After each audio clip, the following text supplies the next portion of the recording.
മക്കളെ അമ്മയാണെ കുടുംബശ്രീക്ക് വേണേ രാത്രി 9 മണിയൊക്കെ ആവും വരാനേ. ആ ശരി അമ്മേ. ആരും ഒന്ന് കഥയും മുട്ടി വിളിച്ചാലും തുറക്കല്ലേ കേട്ടാ. അമ്മയാണ് കഴിക്കാനൊക്കെ ഉണ്ടാക്കി വെച്ചിട്ടുണ്ട്. മക്കളെ അടുക്കള ഇപ്പൊ എടുത്തില്ലണേ. എന്നാ അമ്മ പോവാണേ.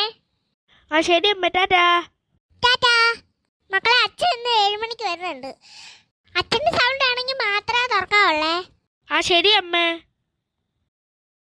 ചേട്ടാ ഇപ്പൊ സമയം എത്രയായി? സമയം 6 മണിയായി. അച്ഛൻ 7 മണിക്കല്ലേ വരുന്നത് പറഞ്ഞേ. നമുക്കെന്നാ ടി വി ആയി കാണാം.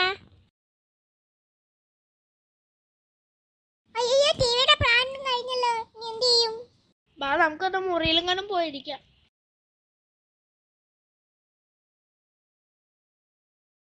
അയ്യോ കറണ്ട് പോയി ചേട്ടാ, എനിക്ക് പേടി വരുന്നു. ബാ പെട്ടെന്ന് നമുക്ക് റൂമിൽ പോയിരിക്കാം. ബാ. അയ്യോ എനിക്ക് പേടി വരുന്നു ചേട്ടാ. എന്താണ്ട് പോലെ തോന്നുന്നു. എടീ തുമ്പി, നീ എന്തിനാ ഇനിയും പേടിക്കുന്നേ? കഥയൊക്കെ അടച്ച് കുറ്റിയിട്ട് ചേട്ടൻ. ഇനി എന്തിനാ പേടിക്കുന്നേ? എന്തൊക്കെയാണെങ്കിലും ഭയങ്കര ഇരുട്ടല്ല, കണ്ണും കാണാനും വയ്യ, പേടി വരുന്നു. എങ്ങനെയൊക്കെ ഒന്ന് വന്നിരുന്നത് ചേട്ടൻ എങ്ങനെ കുറ്റിയിട്ട്? ഓ ഞാൻ അങ്ങനെ കണ്ടൊക്കെ കുറ്റിയിട്ട്. ടോർച്ചാണെ അലമാരില്ല.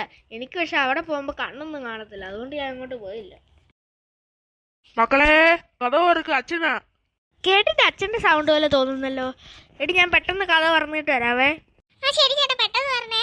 ആരെങ്കിലും ആണെങ്കിലും പെട്ടെന്ന് വന്ന് ഈ നമ്മുടെ റൂമിൽ കയറി കളർച്ച് കുറ്റിയിടണേ. അതൊക്കെ എനിക്ക് അറിയാടി തുമ്പി. ഞാൻ ആദ്യം പോയി കഥ പറഞ്ഞിട്ട് വരട്ടെ. മക്കളെ വരൂ അച്ഛാ. ആഹാ അച്ഛനായിരുന്നു. അല്ലടെ ഇതെന്താടാ മോനെ, കറണ്ട് ഒന്നും ഇല്ല ഇവിടെ? ഇല്ല അച്ഛ, കറണ്ടൊന്നും ഇല്ല. തുമ്പി ആണെങ്കിൽ മുറിയിൽ ഇരിപ്പുണ്ട്. നമുക്ക് അങ്ങോട്ട് പെട്ടെന്ന് വല്ല തുമ്പി പേടിക്കുമായിരുന്നു. ആഹാ അച്ഛനായിരുന്നു. ഓ ഇപ്പഴൊരു സമ്മാനമായി. ഇത്ര നേരം പേടിച്ച് വരച്ചിരിക്കുവായിരുന്നു. അച്ഛനെന്ന് എവിടെ വന്നിരിക്കും? തുമ്പി എനിക്ക് തന്നെ ടോർച്ച് കിട്ടി. ഞാൻ ഇവിടെ ടോർച്ച് ഉണക്കി വെക്കട്ടെ. ഓ ഇപ്പൊ അത്യാവശ്യം വെട്ട അച്ഛാ. മക്കളെ അച്ഛനാണെങ്കിൽ ബിസ്ക്കറ്റ് ഒക്കെ വാങ്ങിച്ചിട്ട് വന്നിട്ടുണ്ട്.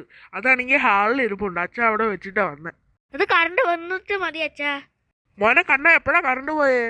അത് അമ്മ പോയി കഴിഞ്ഞിട്ട് ഒരു 10 മിനിറ്റ് കഴിഞ്ഞാ കറണ്ട് പോയത്. കുറെ നേരമായി ഇപ്പം. അച്ഛനൊന്ന് KCB വിളിച്ച് നോക്കാവോ? എടാ കണ്ണ എന്റെ ഫോൺ സ്വിച്ച് ഓഫ് ആയടാ. അയ്യോ. എന്നാ കറണ്ട് വരുന്നവരെ നമുക്ക് എല്ലാവർക്കും കൂടെ ഇവിടെ ഇരിക്കാം. അച്ഛൻ ഇപ്പൊ ഒരു മൂളുന്ന സൗണ്ട് കേട്ടായിരുന്നു എന്തേലും? ഇല്ലല്ലോ മോനെ, എന്താ? ഞാനാണെങ്കിൽ ഒരു മൂളുന്ന സൗണ്ട് കേട്ട്. തുമ്പി നീ കേട്ടായിരുന്നാ? ഇല്ല ഞാൻ കേട്ടില്ല.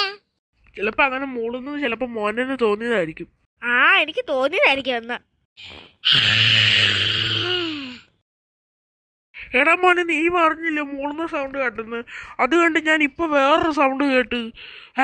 നിങ്ങനത്തെ ഒരു സൗണ്ട്. അച്ഛാ ആ സൗണ്ട് ഞാനും കേട്ടച്ചാ. അത് എന്തുവായിരിക്കും? വല്ല പിശാശാണോ?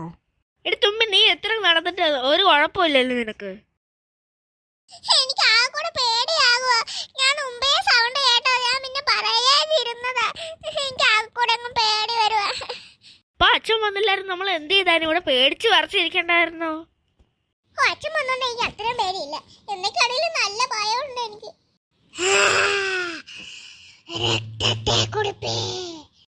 എന്റെ അമ്മേ, അതെന്താ അച്ഛാ സൗണ്ട് കേട്ടത്? രക്തത്തെ കുടുപ്പെന്ന് പറഞ്ഞേ.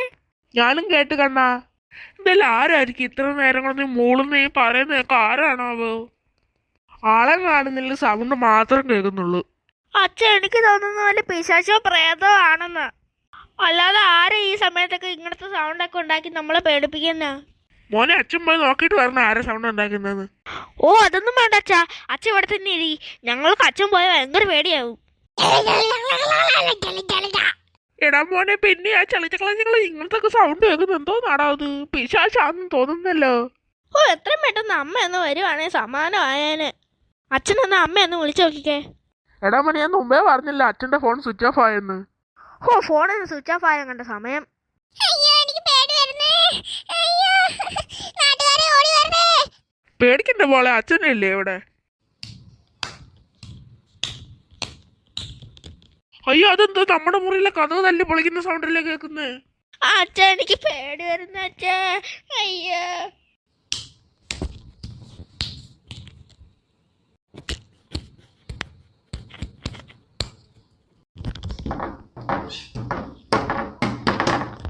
അയ്യോ അച്ഛൻ എനിക്ക് പേടി വരുന്ന. ആ സാധനം കഥ തല്ലി പൊളിക്കാൻ നോക്കുവാന്ന് തോന്നുന്നു.